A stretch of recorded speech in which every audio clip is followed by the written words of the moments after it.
आदतन अपराधी और यौन शोषण के आरोपों से घिरे हुए चैतन्य सरस्वती के ऊपर बहुत सारे चौंकाने वाले खुलासे हुए हैं। फिलहाल पुलिस कई राज्यों में चैतन्य सरस्वती की तलाश कर रही है, लेकिन वो पुलिस के सामने आने से बच रहा है और कहीं छिपकर बैठ गया है। असल में श्री शारदा इंस्टीट्यूट जो है, यहां से कई सारे चौंकाने वाले खुलासे इस बात को लेकर हुए हैं कि चैतन्य सरस्वती ने ग्राउंड फ्लोर पर एक टॉर्चर रूम बनाया हुआ था और इसी टॉर्चर रूम के अंदर उन छात्राओं के साथ यौन शोषण किया जाता था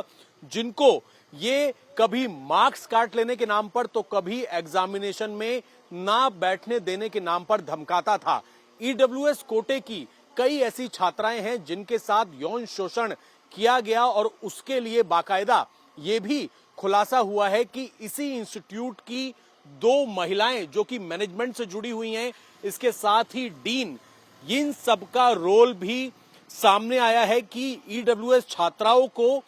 चैतन्य सरस्वती के ग्राउंड फ्लोर के कमरे में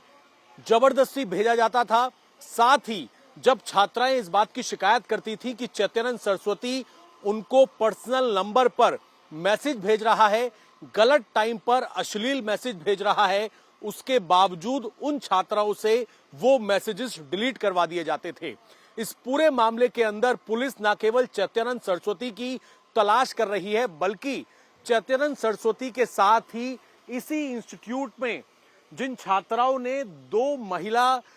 मैनेजमेंट से जुड़ी हुई इस इंस्टीट्यूट से जुड़ी हुई 2 महिलाएं थीं और साथ ही इनके डीन के ऊपर भी बेहद गंभीर आरोप लगाए हैं। पुलिस ने इस पूरे मामले में एफआईआर दर्ज करते हुए अब तलाश शुरू कर दी है चैतन्य सरस्वती की, क्योंकि जानकारी ये भी निकलकर सामने आई है कि चैतन्य सरस्वती हरिद्वार यानी कि उत्तराखंड में भी हो सकता है, साथ ही राजस्थान भागने की भी उसकी खबरें निकलकर सामने आ रही हैं। आरोप लग रहे हैं कि अपनी नई गाड़ी की पूजा कराने के नाम पर ईडब्ल्यूएस कोटे से जुड़ी हुई कुछ छात्राओं को उत्तराखंड ले जाया गया था और वहां पर भी उनका यौन शोषण किया गया था। फिलहाल बाकी के अगर आप देखेंगे, इंस्टीट्यूट अभी खुला हुआ है, छात्र छात्राएं यहां पर आ रहे हैं, लेकिन चैतन्य सरस्वती को जैसे ही पता लगा कि छात्राओं ने अब शिकायत दे दी है, उसके बाद से वो फरार हो गया है और पुलिस की कई टीम यूपी, राजस्थान और उत्तराखंड के अंदर इसको पकड़ने के लिए